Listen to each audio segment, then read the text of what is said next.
and welcome to the Twist Happy Hour. I'm Keryn, this is Kate, and as you all know, we love to drink and discuss topics of the day. And today, we're going to talk about the manosphere. So Kate and I are both... I thought you could have had a bourbon drink or I a know. whiskey. Well, hang on. I just re-upped a lot of stuff. There you So, go. woo! Sorry, everybody. You won't believe this jug of Hendrix. It's as thick as my head. But it's great for mixing, so I just buy it, the big one.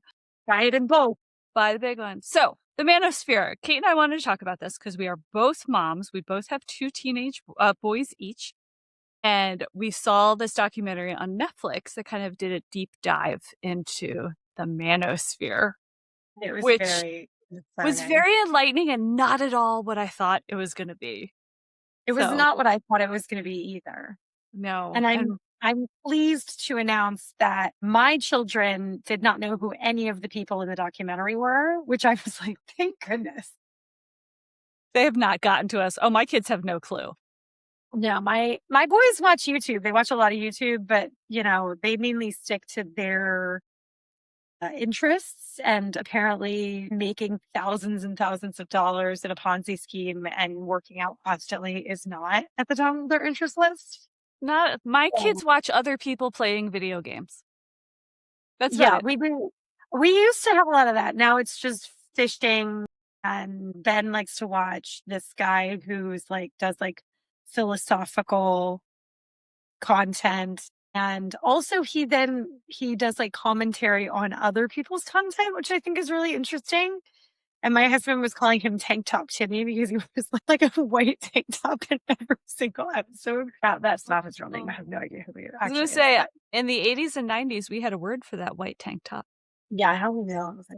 We're not going to say that because it's not kind. I don't know what the rules are on that, so I'm just going to opt out. I don't either. Me either. So, but what did you, so what was your take on this documentary as a documentary?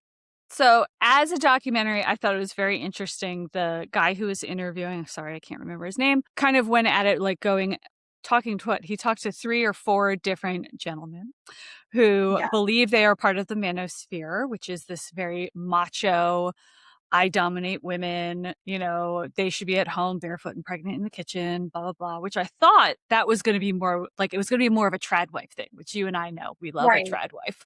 But it turned out not to be that at all. It was just these guys who are making a bunch of money selling stuff on Instagram. And Kate and I, as many of you might not know, have been working in the social media space, managing creators, being the creator, building out advertising and marketing plans for so long that I'm just watching this going, this is the greatest marketing scheme I've ever seen. Yeah. I mean, there at one point, what I found really interesting about it was these are not the guys who in this documentary, they're not screaming about the, drought of women who don't want to date men anymore, which is a lot of what you're hearing in this manosphere, kind of women just don't want to date men anymore. They just want to be single with cats or whatever. And these guys would make you want to be single with cats, but they did have girlfriends. They had, and what was interesting, especially about the one guy, was the girl that he was with was very much using him for clicks and, rage bait and all of the other things, as much as he was using her hotness to boost his. They were just had a working. Oh yeah, it was a working relationship. That was not a traditional romantic relationship in my mind. They were using each other, and that's fine. I know plenty of creators that got married or dating or whatever. With it, they didn't seem to have a problem with the fact that these women were totally using them for their money or their fame or whatever. So I'm like, okay, well, I mean, I guess that's fine, but it's not what they're touting, right? They're if you are this macho, it really does. It cracks me up because my brain kept going back to macho, that 70s, bravado, oh, I'm such a dude, I'm such a guy, and it didn't really work then. I'm not 100% sure why everybody wants to revisit it now, but yeah, I thought it was really interesting that they weren't, because I feel like if they go, well, we're in a drought, the women don't want to be with men anymore. They'll say that on the podcasts they're on, but they're not saying that in the documentary because Yeah. that makes them not look desirable. And they know it. Which, quite honestly, not to talk about people's looks, these were not like model looking men. They were kind of average looking dudes that like happen to have good business acumen, either with a podcast where they bring on a ton of girls that they can trash talk, but the girls are getting their name out there to advertising and marketing partners. It worked for Howard Stern, so they're thinking like we can do the same. Exactly. Although Howard Stern now is doing some very interesting interviews and is not quite as. But that's how we start, was bringing these women on or whatever, and Playboy model and all these different things, and kind of saying the things that you're not supposed to say to people, and and that was kind of his thing. And now these guys are just taking the page out of that playbook. 100%. They're just continuing it on. And so then the other guy was, a YouTuber, but he also had this like Ponzi scheme, which the documentarian is just like, hey, he's touting this financial service, so I'm going to invest $500. He's saying I'm going to make however much because that's how much he made. The guy lost money over a year. He didn't make anything. And, which again, it could just be one person's experience, but everything that the creator or the influencer was touting, I'm just like, this is a Ponzi scheme. One, you are being paid and getting kickbacks for every single person that you're signing up. And two, like, you can't guarantee anything. And he even like backtracks in the documentary. He's like, well, I can't like tell everybody they're going to get exactly what I do. But I'm like, but that's still the idea that you're perpetuating. I also loved that he was managing only girl fans or OnlyFans girls. OnlyFans girls. And showing them off. And I'm like, or whatever. And I'm like, well, but their whole point is like, oh, any guy could be like us. And it's like, could they though? Like, you're not really doing anything that's some sort of special sauce. You're kind of just doing whatever makes you money. And you're making money off of telling guys to give you money and invest in your whatever. Yep. And that's the only way you make any money. Well, it was those two guys that the documentarian interviewed who weren't the creators, but they were like followers. I just wanted to like go and give them a hug and be like, honey, don't waste your money. Like, yeah, or whatever. And he's like, well, how long have you been following these guys and doing what they say? And he's like, oh, a few years. And I'm like, I mean, it's not working. I mean, it's fine. I don't know. But yeah, I felt bad for them. They were really struggling through it. They were. I was like, oh, you need a different life like coach, buddy. Like, this is not how to get girls. This is not how to get a job. It's not going to magically appear. A lesson to people, not just guys, but women too. Those types of people feed off of desperation, and they are there to, make you feel like you need this, so you buy into their whatever. And that's how cults start. Yeah. But it's also classic marketing. It's like, you want what I have. I'm going to tell you how to get it, but I'm not going to guarantee you're going to get it. So, well, the other thing is that same guy who was British and said that he didn't like women, but was like on the lam because he had an arrest warrant out for him. And beating people up in the street. And I was like, wow, and filming it. I'm like, you are literally filming felonies and telling people where to find you. Yeah, like, I don't really understand. And then he's bad talking women. And at the end, my favorite part is his mom like yelling at him to like clean the floor. And he's, basically like, oh, sorry, mom, sorry. And I'm like, you're a mama's boy who's making money telling people to be disrespectful to women. And she's yelling at you not to be disrespectful to women. So where's your credibility come there as like this macho dude? Yeah. I don't know. I think the manosphere is collapsing. I don't think there should be I think there should be a peopleosphere, and we just like all be normal. Yeah. And like, if you're going to be a manosphere, you at least need to adopt what people think a man is supposed to be, which was not shown off at all. Right.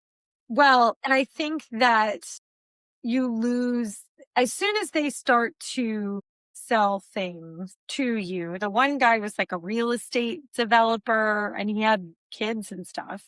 Oh yeah, and he made money in steel. So he like already had money. And then he followed those two brothers. He wasn't married to his wife. No, he was married, but he was allowed to have other partners, and she was not. Right. But like, but it would also like turned into like a throuple a lot of times, it sounded like. Which I don't I'm like, I don't know who's winning there, your wife or you at that point. I guess, but I don't know. She's probably gonna leave you for a woman, dude. So you might want to watch that. Well, then he like moved them all to Miami, and then they went back to Baton Rouge or whatever. I'm like, because you couldn't make it in Miami, and that's not where your life is. Like, that's okay. Yeah, I think that, you know, it's unfortunate because I think that there is a lot of pressure on men to be kind of like hot shit. Mm-hmm. And it's like, it's fine. That pressure comes from other men. It's the whole concept of like women are the worst to other women and they're the judgiest of other women. That's true.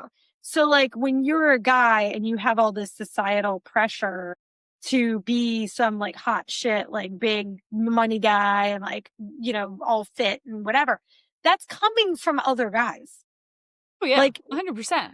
It's not coming from women because they clearly want to be alone with cats because that's not working. It's like, there's just not a lot of read the room in the lives of these people who are in these situations where they're like, I haven't dated anybody in 3 years and now I'm desperate.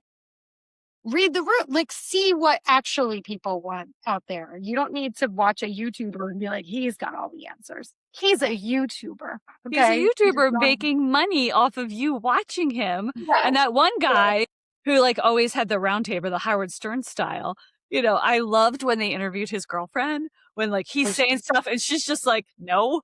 Right. It's just like, don't say anything. And then she left him because she's just like, no, I'm out. Yeah, he wouldn't let her talk to the documentarian because he was what she was going to say.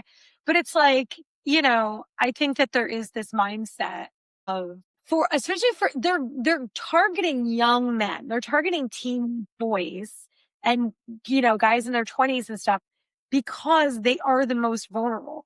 And if you're the like geeky, I don't have a chick that's into me guy, you're going to 100% buy into this. So, well, it's your most formative years when like you're supposed to be learning these things. And unfortunately, there aren't a lot of manly men out there taking care of their families. And so a lot of those kids get sucked into, oh, this is what a man's supposed to look like. He's obviously successful because the algorithm found him for me. And I am now going to be a devotee. And there's nobody but my mom to tell me, what's different. Don't believe everything the algorithm sends you. The algorithm's so wrong all the time. Listen, I'm supposed to be on a GLP-1 journey right now, according to my Instagram algorithm. I'm like, I think you would die if you went on one because you would lose so much weight. I need to buy a balconette bra. That is also on my algorithm right now, like hard. And I'm like, do I need any bras? Should I check my bras? I don't know why Instagram's really concerned about it, but I need a balconette bra, which, you know what? Honestly, I might buy one. I'm like, I don't even know what that is. But yeah, like how many of us, I've bought stuff off of Instagram. I've bought stuff. I mean, it's just, again, classic advertising. You're just feeding the base. If you watch anything on TV now, which I rarely do, I'm mostly streaming. But even your streaming, if you have ads in there, you're going to start to see the stuff that's targeting you. My mother once yelled at me because of the ads she was seeing on my travel website. And I was just like, I don't know what you've been searching for lately. But that's like very personalized to you. It's not personalized to me. Like, I might get kayaking boats while she'll get like, cancer screening or whatever she needs to have. And I'm just like, or okay. Yeah. But like also it's like certain times of the day, it's all targeted towards like people of an older age that need more medications or need toys or that's how marketing works, everyone. And that's how marketing works. It's just like what's the common denominator? No different. And It cults. isn't. Also, I mean, if you ever watched the Nexium cult documentary, it was very much the same. They preyed upon people who wanted to do better in business, like, which, I mean, not to be that guy, but like, I gotta hand it to a cult that's also like a multi-level marketing scheme. I kind of love that. Like, you're kind of covering a lot of fronts there, and I I think know. and So there's all we plenty of can get you, screams that have turned into cults. So it's like all we everybody can is, remembers who they're out. hope they get, investigated by the IRS eventually. Because isn't that Yeah. how a lot of cults and Well, gangsters are taken down? Nexium, they were like evading taxes and branding women. And I think that people don't want to do the multi-level marketing anymore when you start branding them. So I think that was kind of their downfall. Yeah, They played volleyball. I'm not 100% sure. We'll have to do a whole episode on Nexium because, God, that was my favorite cult. Why I have a favorite cult, I don't know, but that was I'm my gonna favorite. have my sister on sometime, and we're gonna talk about cult documentaries because that is her Perfect. jam. Meanwhile, I'm watching Chinese romantic historical dramas to avoid all sense of reality. She tried to get me into them, and I was like, I don't know. Dude, it was so good. But that's another episode where I once again try to convince Kate to watch something. To watch weird things. So, to be fair, I was with Kate last month, and she made me watch World's Worst Boyfriends or something like that. We have to do a whole episode on that. And she fell asleep. So I had to watch while this guy basically got off on murdering chicks. It was bad, and I have struggled to handle it. And then I had to watch my Chinese drama to recover from it. They have so many world's worst boyfriend ever, worst neighbor ever on Netflix, and I'm so good for it. I love it. I'm like, I want to know, because you know why? It's the Tiger King of it all, right? Like, you just want to see how bad it is for other people, so you can kind of feel a little bit better about your own situation. You're like, well, it's not that bad. It's not Tiger King bad. Yeah. That's why Tiger King was so great during COVID. Well, I have a psychiatrist friend who's addicted to hoarders. And I'm like, is it because they're worse than your patients? I mean, it's because you watch it and you go, what? When you can't get to your toilet, what are you doing? Don't ask questions you don't want answers to. Don't ask questions. I know, it's crazy. But yeah, oh my God, we can do so many episodes. But let's wrap up this episode for now. Okay. Sorry, guys, we didn't have a cocktail, but I'll throw a recipe link in the notes for you. We just weren't on the ball today, and we really wanted to talk about stupid men because that's a fun we're coming back after. Yeah, because we are trying to raise the non-stupid ones. That's on the name. We're working on it. Thanks for joining us for the Twist Happy Hour. Make sure you like, comment, subscribe, all the things that the algorithm tells me to tell you so that you find us again. So, I know. We'll talk to you next time.